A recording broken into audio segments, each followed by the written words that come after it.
उद्धव जी ठाकरे साहब हमारे मुख्यमंत्री, उन्होंने इतना ध्यान उसमें दिया कि आगे चलकर कोरोना मुक्त अभी मुंबई हो रही है, उसकी सराहना WHO ने की, वर्ल्ड हेल्थ ऑर्गेनाइजेशन ने महाराष्ट्र राज्य के मुख्यमंत्री की सराहना की। वो सबसे बड़ी बात है। वॉशिंगटन पोस्ट ने भी उसकी दखल लेकर उनका अभिनंदन किया कि इतना अच्छा काम राज्य की सरकार ने किया, और इसी तरह सारे राज्य काम करते आए। केंद्र की सरकार ने बहुत सारी मदद भी की और वो उसी वक्त दोनों ने अच्छे काम किए हैं। ये ना भूलना कि राज्यों का भी समर्थन बहुत अच्छी तरह मिला। आपने आत्मनिर्भर भारत की सबसे ज़्यादा बात की, और उसमें आज मुझे दुख सबसे ज़्यादा है सर। मैंने आज आदरणीय प्रधानमंत्री जी का भी भाषण सुना, लेकिन उस भाषण के ऊपर किसानों की बात जब आई तो बहुत दुख इस बात का हुआ। हो सकता है आप विजनरी हैं, आप आगे चलकर देख रहे हो पीछे क्या हुआ उसी तरह नहीं चलना, आपकी अलग राहें होगी, हो सकती है। कुछ लोग पुराने ख्यालात के हुए हो सकते हैं, लेकिन ये न भूलना कि आंदोलनकारी को आंदोलनजीवी कहना अपमानित न करो। हो सकते है उसमें कुछ अराजक तत्व आए होंगे, लेकिन वो उन अराजक तत्वों को ढूंढना आपका काम था और उनको रोकना भी आपका काम था। लेकिन जो लोग उसकी मांग कर रहे उनको हम कहेंगे दहशतवादी है, आतंकवादी है, खालिस्तानी है, ये अवमानित करने की आवश्यकता नहीं थी। मैं आज भी फिर दोबारा प्रार्थना करता हूँ प्रधानमंत्री जी से, इसमें उनको बुलाने में कोई दिक्कत नहीं है। आपने आज अच्छा एक उत्तर भी दिया है, अच्छी है, लागू करें ना लागू करें, ले ना ले, हमने विकल्प दिया है। लेकिन विकल्प देने के बाद एक बात सबसे बड़ी दुख की बात मुझे क्या लगी, करीबन 200 किसान मर गए। यहाँ सभी सम्माननीय वरिष्ठ नेता हैं, मैं सभी को पूछता हूँ, अगर एक आदमी में मरता किसी आंदोलन में, रेल में के अंदर, तो वो दिन याद आते हैं। अगर एक आदमी की भी, इंसान की भी मृत्यु रेल में हुई तो रेल के मंत्री ने इस्तीफा दिया था। आज 100-150 के ऊपर लोग मृत्यु हुए और हम आंसू भी नहीं बहते, करुणा भी नहीं व्यक्त करते, खेद भी नहीं व्यक्त करते। ये मुझे बहुत बुरा लगा है। मैं आपको खुलेआम कहता हूँ, बहुत बुरा लगा है। और मैं आपको फिर दोबारा प्रार्थना करता हूँ, आप सभी को प्रार्थना करता हूँ, आप सभी लोग जाकर कहो, बुलाओ उनको। हो सकते है वो असमंजस है, आप समंजस हो ना, बुलाओ उनको। वो नहीं सोचो कि उनका निवेदन आया नहीं, भाई क्यों बुलाऊं, बुलाओ। लेकिन ये मत रोको कि हम कीले टोके रास्ता रखे, फेंस करके रखा है, पानी बंद कर दिया है, टॉयलेट बंद कर दिया है। उस दिन एक पानी के पीछे, ट्रैक्टर के पीछे वो सब महिलाएं उसके अंदर रगड़ गई, वो अच्छा नहीं लगा सर। इसलिए प्रार्थना करता हूँ शुरू में ही कि माननीय प्रधानमंत्री इस पर ध्यान दे, उनको बुलाए और या जल्दी से जल्दी ये काम करें। सर मैं ऐसे चुनाव क्षेत्र से आता हूँ जहाँ टेक्सटाइल इंडस्ट्री थी, बहुत बड़ी टेक्सटाइल इंडस्ट्री रही। मुंबई शहर का टेक्सटाइल हब था और वो उसकी पावर थी उसकी। मुंबई शहर वाइब्रेंट था, the vibrancy had come from the textile industry and the port, Mumbai port. Those were the workers which brought the vibrancy to the Mumbai city. Today both these things have gone down and almost closed down. But none of the government is not knowing that. Yesterday they have announced a textile park. I demand, माननीय निर्मला सीतारमण जी से मेरी प्रार्थना है कि textile park की बात करोगी, मुंबई शहर न भूलना, वहाँ टेक्सटाइल पार्क की आवश्यकता है। लेकिन उसी तरह टेक्सटाइल पार्क में टेक्सटाइल की जो उनकी बिल्डिंग्स है NTC की, उनकी मालकान हक है और पुरानी इमारतें ढहने को आई हैं, गिर रही हैं, ना उनकी नीति बनती है, ना अनुमति देते, और दोहरी नीति है। कुछ लोग जहां ज्वाइंट वेंचर किया भास्कर नाम के कंपनी से, वो भास्कर लेके बैठा है, कहीं कोहिनूर मिल करके है, उसमें किसी ने टावर बना के रखा है। तो हम क्यों नहीं करते उन गरीबों को जिनकी चालें अभी गिरने को आई है, तो क्यों नहीं इसके लिए आगे बढ़ते, टेक्सटाइल पार्क बनाते हो। अब प्रधानमंत्री आवास योजना की बात करते ना, तो वो भी करो। उनके कोई मकान बड़े नहीं है, जगह आपके पास है, या तो आप करो, या तो उनको करने दो, या तो ज्वाइंट वेंचर करो। लेकिन कुछ भी ना करे, ये कोई सरकार की नीति नहीं हो सकती है। इसलिए मेरी प्रार्थना है टेक्सटाइल के बारे में। आपने मेट्रो रेल की बात की, दुर्भाग्य इस बात का लगा कि अच्छा होगा, हमारे महाराष्ट्र के नासिक को दिया, हमारे महाराष्ट्र के नागपुर को दिया, लेकिन नासिक की महानगर पालिका भारतीय जनता पार्टी की इसलिए दिया, नागपुर की महानगर पालिका भारतीय जनता पार्टी सत्ता पे इसलिए दिया। मुंबई को क्यों नहीं दिया, मुंबई को क्यों नहीं दिया? अब मुंबई की मेट्रो रेल के समय में आप जानते हो कि वहाँ मेट्रो कार शेड का बहुत बड़ी समस्या निर्माण हुई। वो सॉल्ट पैन की लैंड निकली। क्या केंद्र सरकार बड़ा डील नहीं कर सकती? एक अच्छा तुम विकास, सबका साथ, सबका विकास, सबका विश्वास, तो सबका साथ में, क्या आप एक कदम आके आकर नहीं कह सकते अच्छा काम कर रहे हो, मेट्रो रेल के लिए जगह चाहिए, खाली पड़ी हुई है, सॉल्ट पहन के दे दो, वो कार शेड बनेगी? नहीं किया सर, नहीं किया आपने। मेरी प्रार्थना है ऐसे राजनीति न खेलो, ऐसी स्थिति में आप उनको दे दो। लेकिन आपने धन कैसे बांटा? सड़कों के लिए भी पैसे बहुत दिए, रेल के लिए भी बहुत दिए, लेकिन जहाँ चुनाव वहाँ धन का वर्षाव, ये नीति आपने अपनाई है। इसलिए मेरी आपसे प्रार्थना है कि जहाँ चुनाव है वहाँ धन का वर्षाव, राजनीति हो सकती है, समझ भी सकता हूँ, स्वाभाविक भी समझ सकता हूँ मैं, लेकिन दूसरों के ऊपर अन्याय करके न करो, वहाँ भी न्याय दे दो, उसकी सराहना हो सकती है। सर, आपने एक बड़ी नीति जो अपनाई है प्राइवेटाइजेशन की, 2014 में 7 में था। मैं माननीय राष्ट्रपति के धन्यवाद प्रस्ताव पर भाषण करते समय मेरा पहला भाषण था, और मैंने उस वक्त कहा था कि सारे पीएसयू को सुरक्षित करो, सक्षम करो, ताकतवर करो। उल्टा कदम रहे सब, सभी को बेचने का बात है। बेचना आसान है, बचाना मुश्किल नहीं है, लेकिन कुशलता है, वही कौशल्य होगा। वो बचा पाएंगे तो कहेंगे डॉक्टर अच्छा था। बेचना क्या है? मर गया पेशेंट, मर गया तो क्या हो गया बड़ा, लेकिन पेशेंट को बचाना वही कुशलता होगी। आपने जो कदम उठाया है एयरपोर्ट के बारे में, भारतीय बीमा निगम कंपनी के बारे में, मुंबई के बंदरगाह के बारे में, JNPT बंदरगाह भी उसमें है, इतना बड़ा अच्छा बंदर जो पूरे भारतवर्ष में गिना चुना जाता था, उस बंदरगाह पे आपका ध्यान क्या है?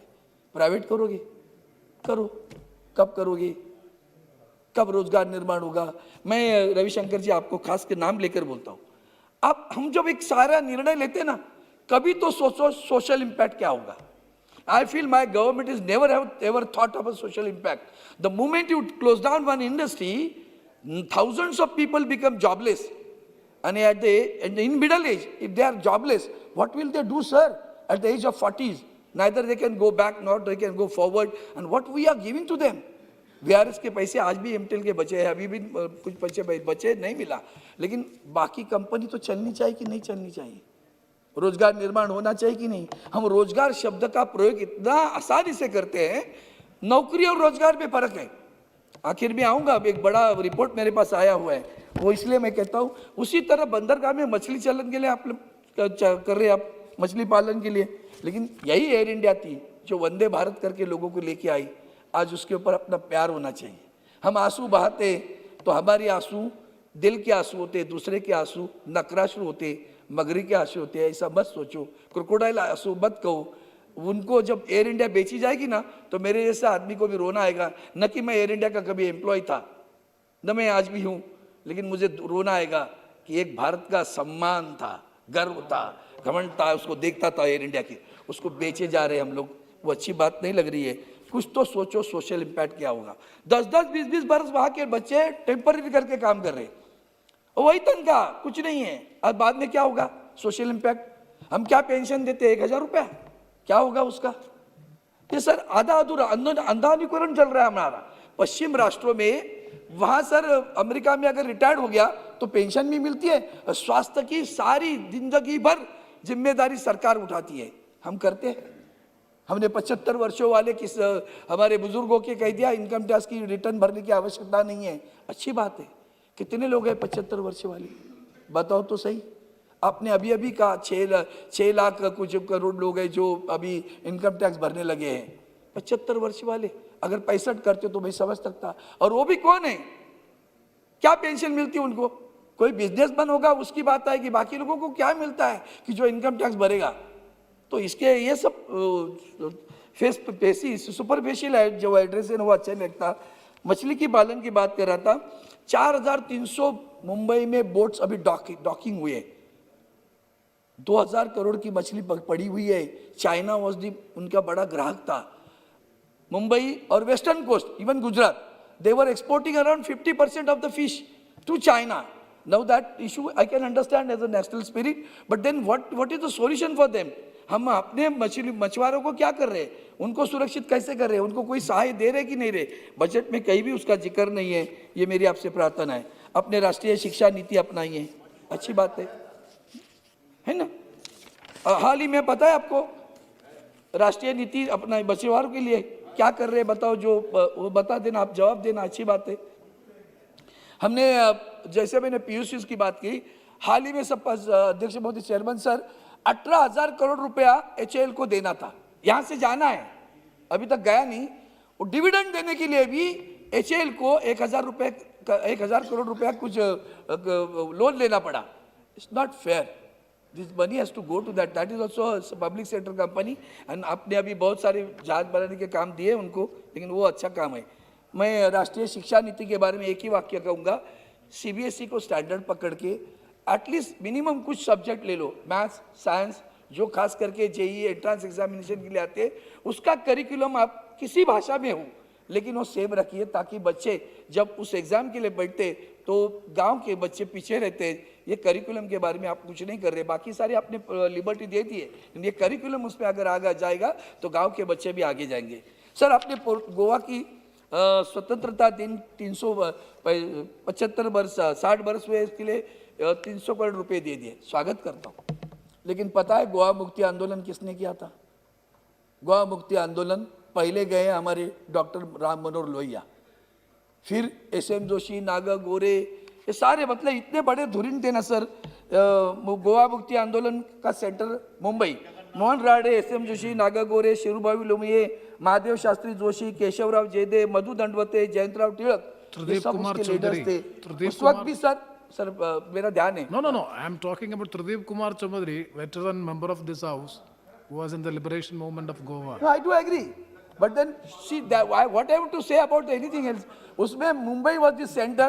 Some of the ladies, जिनका मंदा याड़गी, कमला उपस्नी, प्रभा साठे, शांताराव, इन्होंने अपने प्राण अर्पण किए। ये अभिचंद गुप्ता, बाबूराव तोरात, उन्होंने अपने प्राण अर्पण किए। ये महाराष्ट्र से हुआ। उसी समय महाराष्ट्र के भी निर्माण चल रहा था, और महाराष्ट्र को भी 60 साल यही 2020 में हुए। 1960 से लेकर महाराष्ट्र की सरकार को आपने कुछ नहीं दिया।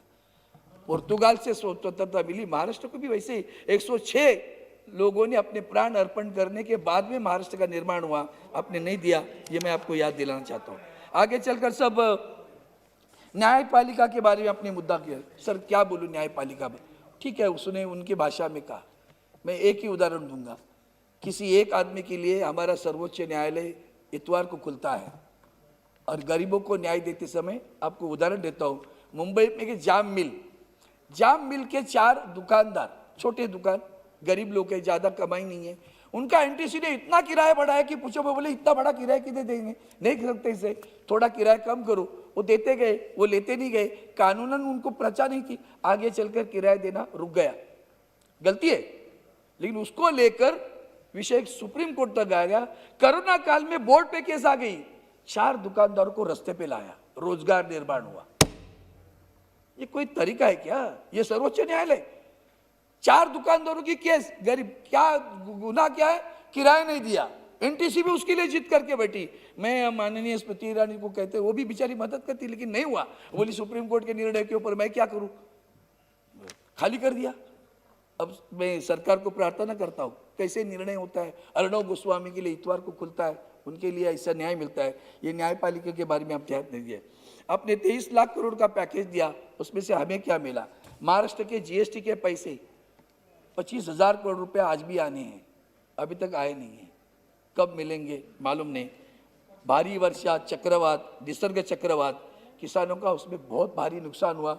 इतना सब होने के बाद कुछ महीनों के बाद अपने यहाँ से अधिकारी गए, सब आया, सूखा होने के बाद दूसरी फसल लगी, तब जाके देखने के लिए 2 महीने के बाद में देखने के कि अकाल में कितना नुकसान हुआ। अच्छा नहीं लगा। ये भी आपके लिए हम ध्यान में लाता हूँ महोदय। आखिर के दो महत्वपूर्ण विषय बहुत गंभीर है, इनके लिए भी अच्छे है, मेरे लिए नहीं, सरकार के लिए, देश के लिए अच्छे। मैंने ITI इंडस्ट्री का इस्तेमाल करूं। सर मेरे पास 2 ही मुद्दे बड़े महत्वपूर्ण हैं, ये बहुत गंभीर है। Indian billionaires increase their wealth by, विषमता निर्माण हुई। अच्छा है, आज भी प्रधानमंत्री बोले, आदरणीय प्रधानमंत्री जी का वेल्थ होना अच्छा है ना, कौन ना बोलता है। मैं नाम नहीं लेता हूँ क्योंकि माननीय टाटा जी उनको बिजनेसमैन कहते हैं। ऐसे बड़े businessman earn ₹90 crore and our during pandemic when around 24% of the people in India were earning under ₹3,000 a month. It says, this is Oxfam report. That report is saying like that. Indian billionaires increased their wealth by 35% during the lockdown to rupees 3 trillion, ranking India after US, China, Germany, Russia and France. Out of this, the rise in fortunes for the top 100 billionaires since the lockdown in March is enough to give everyone of the 138 million poorest Indian people a check of rupees 94,045 each, according to Oxfam Inequality Virus Report released on the opening day of the World Economic Forum in Davos. Yes. The wealth of the top 11 billionaires during the pandemic would easily sustain the Manregas. It recommended reintroducing the wealth tax and effective one-time COVID-19 cess of 4% on taxable income of over rupees 10 lakh to help the economy recover from the lockdown. It's good for you. The report also delved deeper into different forms of inequalities, including educational, gender, and health, which meant that the facility to wash hands and maintain distance, essential to prevent the spread of coronavirus, was impossible for a majority of the people. According to the report, only 6% of the poorest, 20% have access to non-shared sources of improved sanitation. Yes, Arvind ji. Compared to 93.4% of the top 20%, 59.6% of India's population lived in a room or a less, which meant that protocols necessary to prevent the spread of COVID cannot be followed. Now, please Still, conclude. sir, please. एक और एक report है वो भी एक No, एक please don't I- quote. You I'll just finish tell it the one, point. 2 minutes, 2-3 minutes. You just 2-3 tell the minutes, thank you. points. No, Please, don't please, read please, it. For God's sake, it's very important. Till October, it's a very serious thing. Till October, 32 crore students were hit by closure of the school, of whom 84% resided in rural areas and 17% attended government school. Oxfam India's surveys across 5 states said that close to 40% of the teachers in government school feared that the prolonged school closure might lead to a third of the students not returning once school reopened. अभी last का एक ही no. Sir एक ये international है Please sir don't- एक बात आपको भी मैंने जैसे एचएल का काम अरे भाई पूरा करने दो Arvind- पेपर। Arvind ji, जवाब देना You have already exhausted the sir time. Sir एक please And one more member from your party, please. Sir arbitration का एक डेढ़ मिनट के अंदर it is very important please please please please for God sake within 1 मिनट I come sir Cairns energy threatens to enforce arbitration award against Indian assets overseas अभी Indian assets को Cairns company अरे भाई बहुत गंभीर आपके लिए बता रहा हूँ बोलिए अपनी please. इज्जत जाएगी Please. केन्स कंपनी ने इंटरनेशनल कोर्ट में अभी वो जो उनको अवार्ड मिला आर्बिट्रेशन से that award is Cairn energy has begun to take steps to identify Indian assets overseas against which it can enforce the $1.2 billion award it won last month in a treaty arbitration case against the South Asian nation, according to a letter seen by Reuters. Thank you. Now this is very important, sir. Thank you. अगर ये पैसा आपने नहीं दिया, वो उसने France भी सारे राष्ट्रों को संपर्क किया है, अपने हवाई जहाजों Sir, को, Mr. अपने Sriti- शिप्स को Sorry. वो अरेस्ट करने जा रहा है, अपने एसेट लेने दिनेश जा रहा चंद्र है। यादव। एक वाक्य तो पूर्ण कर दो सर। वो एसेट लेने जा रहा है और वो एसेट अगर जग गए पूरा करो। इंटरनेशनल कोर्ट में जाने के लिए हमारे वकील ने कहा नहीं जाओ, अपना नुकसान होगा, देश की इज्जत जाएगी। मैं आपसे इतनी प्रार्थना करता हूं सर कि ये इज्जत बचाओ, क्योंकि केन्स कंपनी आपके खिलाफ जा रही है और इसलिए मैं कहता हूं ये बजट मतलब इतना ही है कि हमारे एक सेकंड एक वाक्य है हमारा बजट नहीं सबसे बड़ी सरकार की सेल है। हमने विश्वास रखा, यही हमारी भूल है और ये भूल ना हो। मैंने अभी जो आखिर में बोला है वो सबसे ज़्यादा महत्व है। ये आर्बिट्रेशन का अपने गडकरी साहब ने भी पैसा देने की बात की, वो पैसे अगर दे देंगे तो कॉन्ट्रैक्टर रस्ते का काम करेगा, वो भी नहीं मिल रहे। अरविंद जी, आपसे प्रार्थना है कि आप जल्दी इस पे ध्यान देंगे। आपने मुझे समय दिया, आपके लिए भी धन्यवाद। जय हिंद। धन्यवाद। दिनेश चंद्र यादव जी।